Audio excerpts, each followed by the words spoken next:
The Drop. Apprendre facilement l'anglais avec Mr. D sur Fréquence 2. Hello, listener Petit Déj. Here we go for the drop, your daily English lesson. Today we're going to learn the names of things we can find in a kitchen. Bonjour, auditeurs de Petit Déj. On y va pour la rubrique des drop, votre cours quotidien d'anglais. Aujourd'hui, nous allons apprendre les noms des choses que nous pouvons trouver dans une cuisine. Dans la première partie de ce cours, nous allons apprendre à dire en anglais les mots suivants. Bol, planche à découper. Fouet, assiette.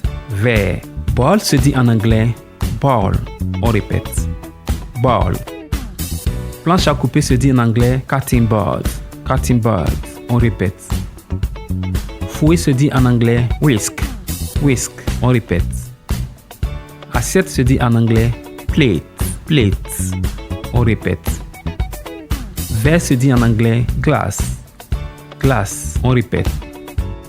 Voyons maintenant des verbes associés à ces différents noms que nous venons d'apprendre. Avec le bol, on a le verbe to pour, bien to mix. Exemple, elle verse le lait dans le bol. On dira en anglais, she pours the milk into the bowl.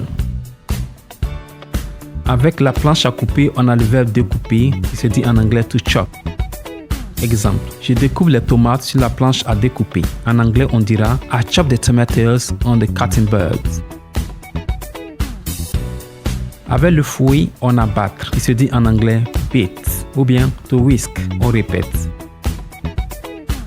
Elle bat les œufs avec un fouet. En anglais, on dira she beats the eggs with a whisk.